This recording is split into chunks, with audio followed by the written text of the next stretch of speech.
ಚಲ್ವಿ, ನಮ್ಮ ಕೆಲಸ ಆಗಬೇಕು ಅಂದರೆ ಚಪ್ಪಲಿ ಸವಿಸ್ಬೇಕು ಕಣವ. ನಮಗೆ ವೆಂಕಿ ಒಬ್ಬನೇ, ಆದರೆ ಆ ಪೊಲೀಸ್ ಅವ್ರಿಗೆ ಇಂಥ ಕೇಸುಗಳು ಎಷ್ಟೋ ಇರ್ತವೆ. ಎಲ್ಲರನ್ನೂ ಹುಡ್ಕೋದ್ರಾಗೆ ನಮ್ಮ ವೆಂಕಿನ ಹುಡ್ಕೋದು ಮರ್ತೋಗಿರ್ತಾರೆ. ನಾವು ಆಗಾಗೋಗಿ ಕಾಣಿಸ್ಕೋತಾ ಇದ್ರೆ ನಮ್ಮನ್ನು ನೋಡಿ ಆದರೂ ವೆಂಕಿನ ಹುಡುಕ್ಬೇಕು ಅಂತ ಗಮನ ಕೊಡ್ತಾರೆ ಕಣವ. ಏನೋ ಕಣವ, ನಮಗೆ ಯಾಕಿಂತ ಪರಿಸ್ಥಿತಿ ಬಂತು ನನಗೆ ಅರ್ಥನೇ ಆಯ್ತಾ ಇಲ್ಲ. ವೆಂಕಿ ಒಂದೇ ಒಂದು ಕಿತ ಇಂಥ ಹತ್ರ ಹೋಯ್ತಾವನಿ, ಬರೋಕ್ಕೆ ಇಷ್ಟು ದಿನ ಆಯ್ತದೆ ಅಂತ ಹೇಳಿದ್ದಿದ್ರೆ ನಮಗೆ ಪಾಡೆಲ್ಲ ಬೇಕಿತ್ತ ಹೇಳು. ವೆಂಕಿ ಯಾಕೆ ಹಿಂಗೆ ಮಾಡ್ದ ಅಂತ ನಂಗೆ ಅರ್ಥನೇ ಆಯ್ತಾ ಇಲ್ಲ. ಈಗ ಅದನ್ನೆಲ್ಲ ಯೋಚನೆ ಮಾಡ್ಕೊಂಡು ಕುತ್ಕೊಳ್ಳೋ ಸಮಯ ಅಲ್ಲ ಕಣವ. ವೆಂಕಿ ಹೋದಾಗ ಅವನ ಪರಿಸ್ಥಿತಿ ಹೆಂಗಿತ್ತೋ ಏನೋ, ಅವನು ಒಬ್ಬನೇ ಹೋದ್ನೋ ಅಥವಾ ಬೇರೆಯವ್ರ ಜೊತೆ ಹೋದ್ನೋ ಗೊತ್ತಿಲ್ವಲ್ಲ. ನೋಡು, ನೀನು ಒಂದಪ್ಪ ಪೊಲೀಸ್ ಸ್ಟೇಷನ್ಗೆ ಹೋಗಿ ಏನಾಗದೆ ಅಂತ ವಿಚಾರಿಸು. ನೋಡು, ನೀನು ಒಬ್ಬಳೇ ಹೋಗೋದಕ್ಕಿಂತ ನಿಮ್ಮ ಮಾವನನ್ನು ಜೊತೆಗೆ ಕರ್ಕೊಂಡೋಗು. ತಿಳಿದವ್ರ ಜೊತೆಗಿದ್ರೆ ನಿನಗೂ ಹೊಸ ಸಹಾಯ ಆಯ್ತದೆ ಚಲ್ವಿ. ಬೇಡ ಕಣವ, ಆ ಮನೆಯಲ್ಲಿ ಎಲ್ಲರೂ ದುಃಖದಲ್ಲವ್ರೆ. ಅದರಲ್ಲೂ ವೆಂಕಿ ಕಾಣಿಸ್ತಿಲ್ಲ ಅಂತ ಅತ್ತೆಗಿನ್ನೂ ಗೊತ್ತಿಲ್ಲ. ಅವ್ರಿವಾಗಲೇ ಇಷ್ಟು ನೋವಲ್ಲಿರುವಾಗ ಈಗ ಮತ್ತೆ ಅವ್ರನ್ನ ಪೊಲೀಸ್ ಸ್ಟೇಷನ್ನು ಅದು ಇದು ಅಂತ ಸುತ್ತಕ್ಕೆ ನನ್ನ ಮನಸ್ಸು ಒಪ್ತಾ ಇಲ್ಲ ಕಣವ. ಹಾಗಾದರೆ ನೀನೇ ಒಂದಪ್ಪ ಸ್ಟೇಷನ್ ಹತ್ರ ಹೋಗ್ಬಾ. ಅದು ಏನಾಗದೆ ಅಂತ ತಿಳ್ಕೊಂಡು ಬಾ, ಹೋಗವ. ನಿನ್ನೊಬ್ಳನ್ನೇ ಬಿಟ್ಟು ನಂಗೆ ಹೆಂಗೆ ಹೋಗ್ಲಿ? ನಾನಿಲ್ದಿರೋ ಸಮಯದಾಗ ನಿಂಗೇನಾರು ಹೆಚ್ಚು ಕಮ್ಮಿ ಆಗ್ಬಿಟ್ರೆ? ಅಯ್ಯೋ ಚಲ್ವಿ, ನನ್ನ ಬಗ್ಗೆ ಯೋಚನೆ ಮಾಡಬೇಡ ಕಣವ, ನನಗೇನು ಆಗಕ್ಕಿಲ್ಲ. ಮೊದಲು ವೆಂಕಿ ಬಗ್ಗೆ ವಿಚಾರಿಸೋಗು. ಸರಿ ಆಯ್ತು.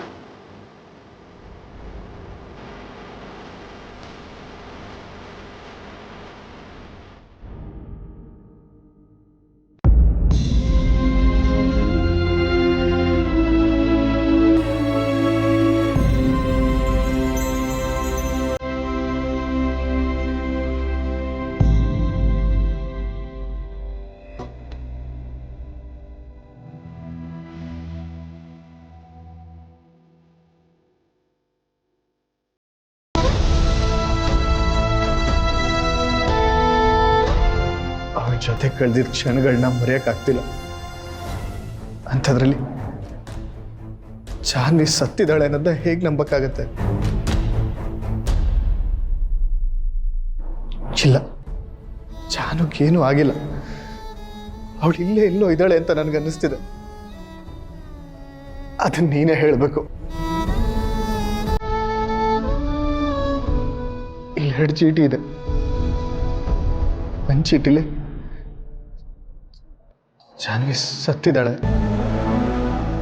ಇನ್ನೊಂದು ಚೀಟಿಲಿ ಜಾನ್ವಿಗೇನೂ ಆಗಿಲ್ಲ, ಜಾನ್ವಿ ಬದುಕಿದ್ದಾಳೆ ಅಂತ ಬರೆದಿದ್ದೀನಿ. ನೀನೇ ದಾರಿ ತೋರಿಸ್ಬೇಕು.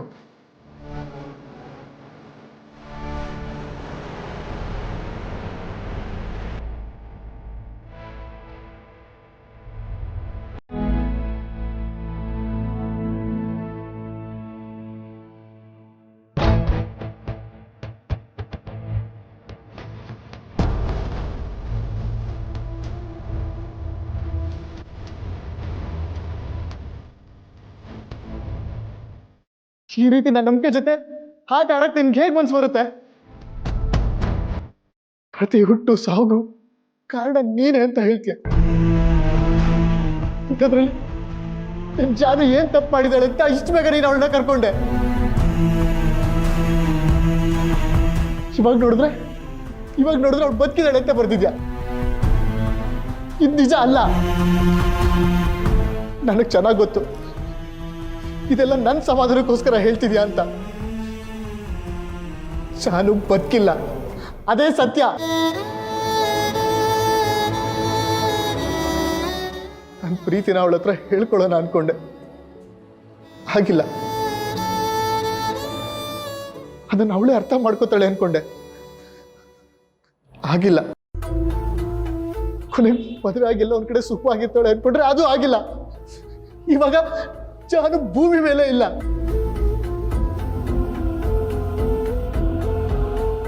ನಾನು ಇಲ್ಲಿವರೆಗೂ ಏನೇನು ಕೇಳ್ಕೊಂಡಿದ್ದೀನೋ ಅದನ್ನ ಏನು ನೀನು ನೆರವೇರಿಸಿಲ್ಲ.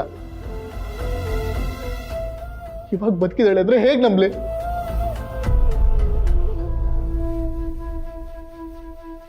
ಜಾನು ನೀನ್ ಕಿತ್ಕೊಂಡಿರ್ಬೋದು, ಆದ್ರೆ ಅವಳ ನೆನಪುಗಳನ್ನ ನನ್ನಿಂದ ನೀನ್ ಯಾವತ್ತೂ ಕಿತ್ಕೊಳಕ್ ಆಗಲ್ಲ. ಮನೆ ಉಸಿರಿರೋವರೆಗೂ, ನಾನು ಬದುಕಿರೋವರೆಗೂ ನಾನು ಜಾನು ನೆನಪಲ್ಲೇ ಇದ್ಬಿಡ್ತೀನಿ.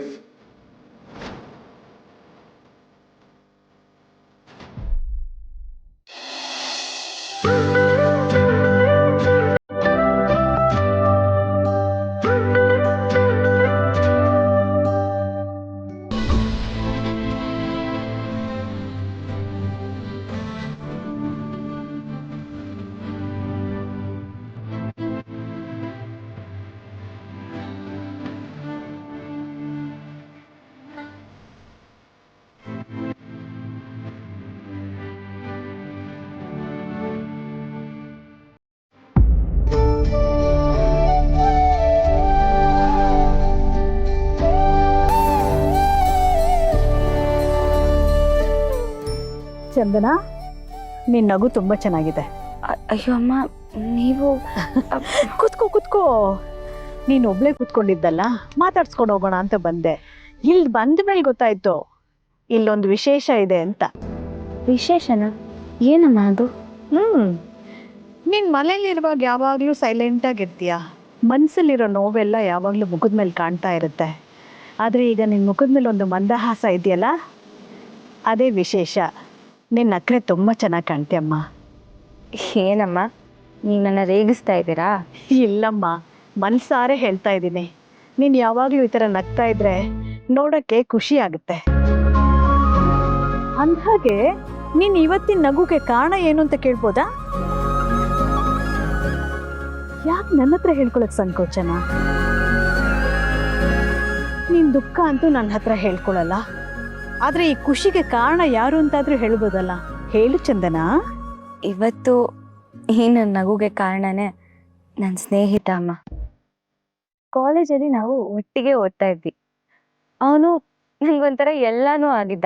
ನನ್ನ ಭಾವನೆಗಳನ್ನ ಅರ್ಥ ಮಾಡ್ಕೋತಿದ್ದ, ಅದಕ್ಕೆ ಸ್ಪಂದಿಸ್ತಾ ಇದ್ದ. ನಾನು ದುಃಖದಲ್ಲಿರುವಾಗ ಅಣ್ಣನ ಸ್ಥಾನದಲ್ಲಿ ನಿಂತ್ಕೊಂಡು ಅವನು ನನಗೆ ಸಂತೈಸ್ತಿದ್ದ. ನಾನು ಧೈರ್ಯ ಕಳ್ಕೊಂಡಾಗ ಗುರುವಾಗಿ ನಿಲ್ತಿದ್ದ. ನನಗೆ ಹಾಡೋದು ಅಂದರೆ ತುಂಬ ಇಷ್ಟ ಅಲ್ವಾ? ಅವನ ಮುಂದೆ ನಾನು ಧೈರ್ಯವಾಗಿ ಹಾಡ್ತಾ ಇದ್ದೆ. ಆದರೆ ಅದೇ ಸ್ಟೇಜ್ ಮೇಲೆ ಹೋಗಿ ಹಾಡು ಅಂದರೆ ನಾನು ತುಂಬ ಹೆದರ್ಕೋತಾ ಇದ್ದೆ.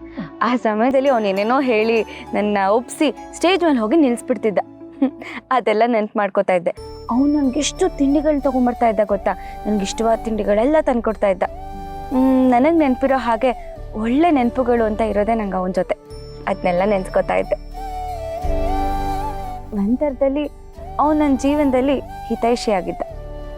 ಬರೀ ಹಿತೈಷಿನ ಅಥವಾ ಬೇರೆ ಏನಾದರೂ ಇತ್ತಾ? ಯಾಕೆ ಕೇಳ್ತಾ ಇದ್ದೀನಿ ಅಂದರೆ, ಇಷ್ಟು ದಿವಸ ನಿಮ್ಮ ಅಪ್ಪ ಅಮ್ಮನ ಬಗ್ಗೆ ಕೇಳಿದಾಗ್ಲೂ ನಿನ್ನ ಮನಸ್ಸು ಬಿಚ್ಚಿ ಮಾತಾಡ್ತಾ ಇರಲಿಲ್ಲ. ಆದರೆ ನಿನ್ನ ಸ್ನೇಹಿತನ ಬಗ್ಗೆ ಇಷ್ಟೆಲ್ಲ ಮಾತಾಡ್ತಿದ್ಯಲ್ಲ, ಅದಕ್ಕೆ ಕೇಳಿದೆ.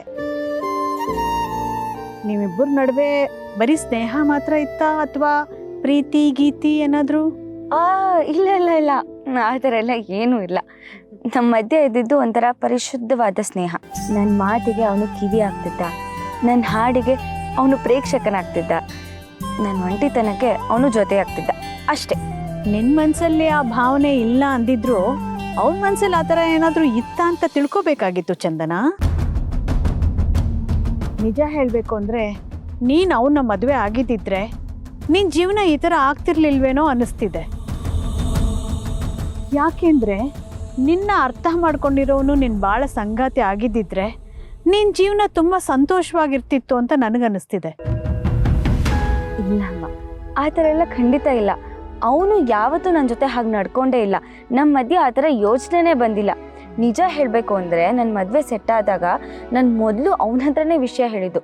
ಅವನ ಮನ್ಸಾರೆ ಒಪ್ಕೊಂಡ ಮೇಲೇ ನಾನು ಮದುವೆಗೆ ಒಪ್ಕೊಂಡಿದ್ದು.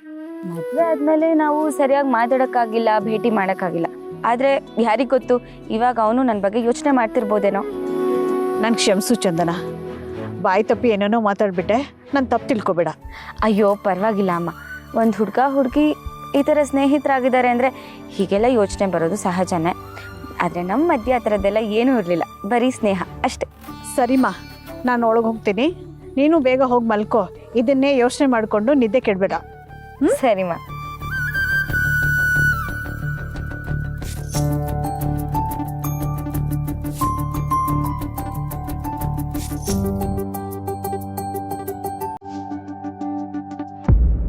ಇಲ್ಲ ಕಣ, ನಾನು ಅವಳ ಮರೆಯೋದಕ್ಕಾಗ್ತಿಲ್ಲ.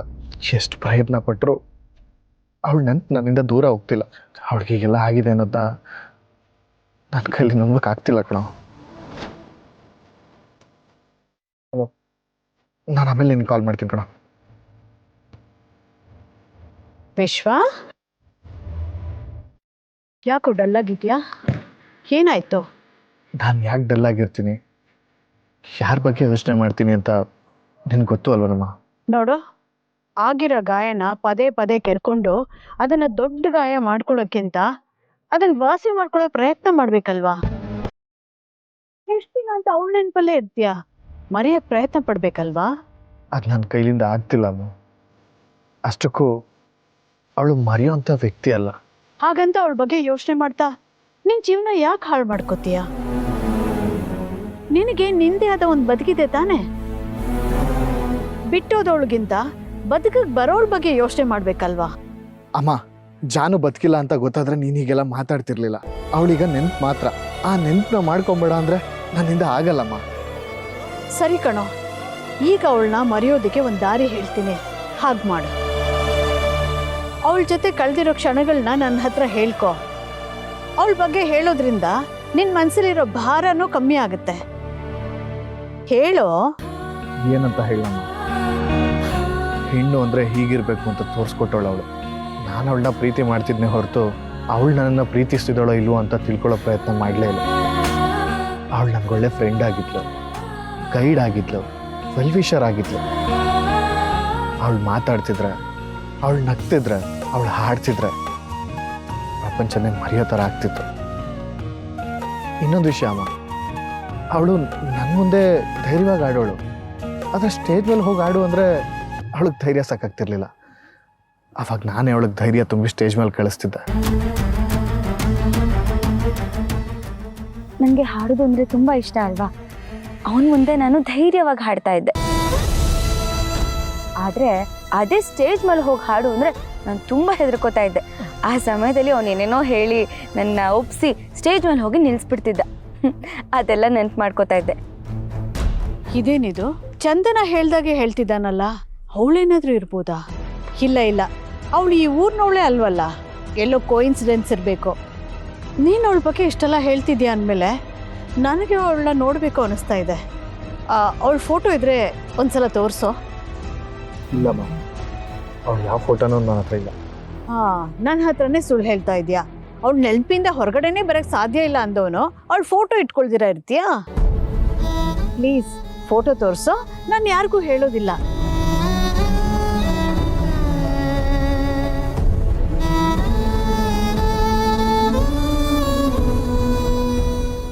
ಅಮ್ಮ, ನನ್ನ ಫ್ರೆಂಡ್ ಫೋನ್ ಮಾಡ್ತಿದ್ದಾನೆ, ನಾನು ಇನ್ನೊಂದಿನ ಫೋಟೋ ತೋರಿಸ್ತೀನಮ್ಮ. ಏ ವಿಶ್ವ,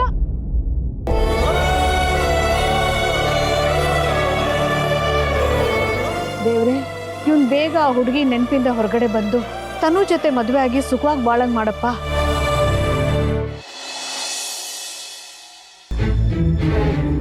ನಾರಾಯಣ್, ಅಲ್ಲಿ ನೋಡು, ವೆಂಕಟೇಶ್ ಹೆಂಡ್ತಿ ಅಲ್ವಾ?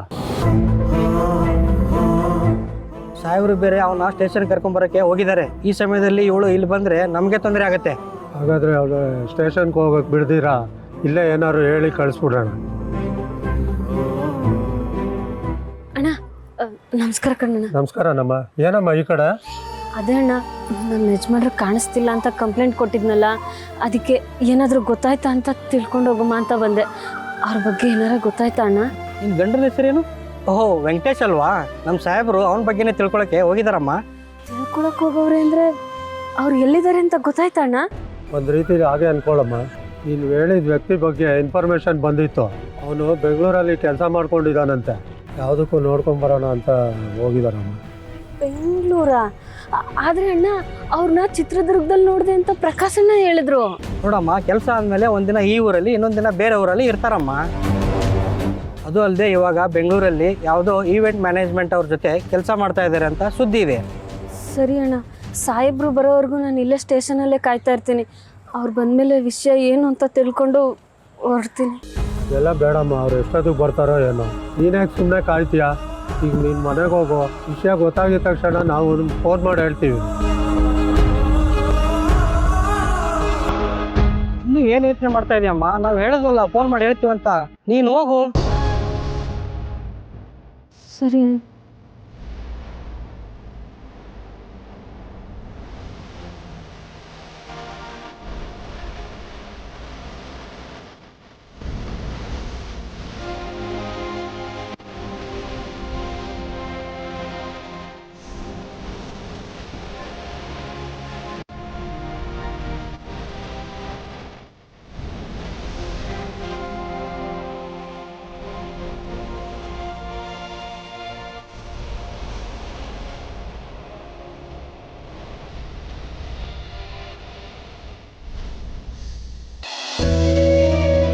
ಏನು ಮೇಡಮ್ ಅವರೇ, ಇವತ್ತು ಪೂಜೆ ಎಲ್ಲ ಜೋರಾಗಿ ಮಾಡ್ತಿದ್ರಿ ಅಲ್ಲ? ಮಾಡಬಾರ್ದಾ? ಅಯ್ಯೋ ಹಂಗೇನಿಲ್ಲ ಮೇಡಮ್ ಅವರೇ, ಸುಮ್ಕೆ ಹೇಳ್ದೆ ಅಷ್ಟೇ. ಆದರೂ ನೀವು ಪೂಜೆ ಎಲ್ಲ ಯಾಕೆ ಮಾಡಕ್ಕೆ ಹೋಗ್ತೀರಾ? ನೀವೇ ನೋಡೋಕೆ ಒಳ್ಳೆ ದೇವತೆ ಇದ್ದಂಗಿದ್ದೀರಾ. ನೀವು ನೋಡ್ತಿದ್ರೆ ನನಗೆ ಪೂಜೆ ಮಾಡಬೇಕು ಅನಿಸ್ತದೆ. ಅಷ್ಟು ಚೆಂದಾಗಿದ್ದೀರಾ. ನನ್ನ ಪಡೆಯೋದಕ್ಕೆ ನೀವು ಅದೆಷ್ಟು ಅದೃಷ್ಟ ಮಾಡಿದ್ರೆ ನಂಗೆ ಗೊತ್ತಿಲ್ಲ. ಆದರೆ ನಿಮ್ಮನ್ನು ಪಡೆಯೋದಕ್ಕೆ ನಾನು ಬಹು ಅದೃಷ್ಟ ಮಾಡಿದ್ದೀನಿ ಮೇಡಮ್ ಅವರೇ.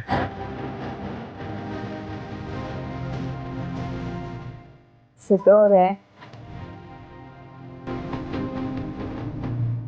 ಅವರೇ, ಅದೇ ಮೇಡಮ್ ಅವರೇ, ಮನೇಲಿ ಪೂಜೆ ಎಲ್ಲ ಜೋರಾಗಿ ಮಾಡ್ತಿದ್ರಿ ಅಲ್ಲ, ಏನು ವಿಷಯ? ಏನು ಹೇಳಲೇ ಇಲ್ವಲ್ಲ? ಸಿದ್ದು ಅವರೇ, ಈಗ ನೀವು ನನ್ನವರು ಅಂದಮೇಲೆ ನನಗೆ ಒಂದಷ್ಟು ಜವಾಬ್ದಾರಿಗಳಿರುತ್ತಲ್ವಾ, ಅದನ್ನ ನಿಭಾಯಿಸ್ಲೇಬೇಕಲ್ವಾ? ನಂಗೆ ನಿಮ್ಮ ಮಾತು ಕೇಳಿ ಬಹು ಖುಷಿ ಆಯ್ತಿದೆ ಮೇಡಮ್ ಅವರೇ. ಸರಿ, ಹಾಗಿದ್ರೆ ಅದೇ ಖುಷಿಲಿ ದೇವಸ್ಥಾನಕ್ಕೆ ಹೋಗಿ ಬರೋಣ.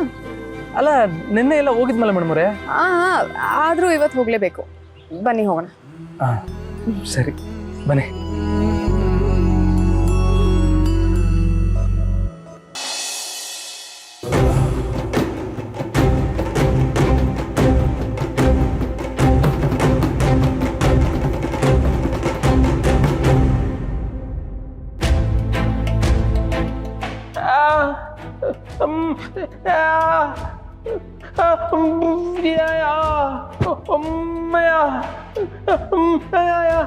ರೇ, ನೀನೇನು ಹೇಳ್ತಾ ಇದೆಯಾ ಒಂದು ಅರ್ಥ ಆಗ್ತಾ ಇಲ್ಲ ಕಣೋ.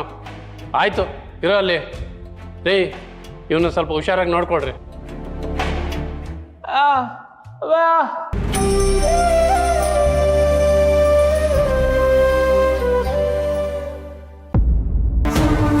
ಲೇ ಬರ್ಬೇಡ. ಅದೆಲ್ಲ ಅವ್ನು ಸರ್ಕಲ್ ಇನ್ಸ್ಪೆಕ್ಟ್ರ್ ಫೋನೇ ಮಾಡಲಿಲ್ಲ.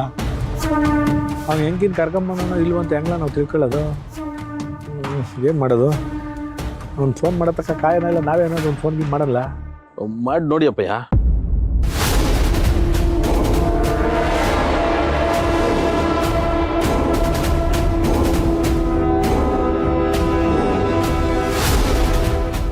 ಇನ್ನೊಂದು ಸ್ವಲ್ಪ ಫೋನ್ ಬರ್ತಾಯ್ತಿ. ಅವನೇ ಮಾಡ್ದ ಅನಿಸ್ತದೆ. ಇಲ್ಲ, ಅವನೇ ಮಾಡ್ದ. ಹೇಳ್ರಿ ಸರ್, ನೀವು ಹೇಳ್ದಾಗೆ ಅವನ್ನ ಸ್ಟೇಷನ್ಗೆ ಕರ್ಕೊಂಬಂದಿದ್ದೀವಿ. ಮುಂದೇನು ಮಾಡ್ಬೇಕು ಹೇಳಿ ಸರ್. ನೀವೇನು ಮಾಡಬೇಡಪ್ಪ. ನಾನು ಬರೋ ಗಂಟೆ ನೀನು ತೆಪ್ಪಗಿದ್ಬಿಟ್ರೆ ಆಟೆ ಸಾಕು. ಹಾಗಲ್ಲ ಸರ್, ಏನು ಮಾಡಬೇಕು ಅಂತ ಗೊತ್ತಾದರೆ ನಾವು ರೆಡಿ ಆಗ್ಬೋದಲ್ವಾ? ಇದು ಯಾಕಯ್ಯ ಒಳ್ಳೆ 3 ತಿಂಗಳು ಕೊಡ್ತು ನಂಗೆ ಆಡ್ತಾ ಇದೆಯಾ? ನಮ್ಮ ಬರೋ ಗಂಟೆ ಹೊಸಿ ತಡ್ಕಳಯ್ಯ. ಬಂದ್ಮ್ಯಾಕೆ ನಾನು ಏನು ಮಾಡಬೇಕು ಅಂತ ಹೇಳ್ತೀನಿ ಕಣಯ್ಯ.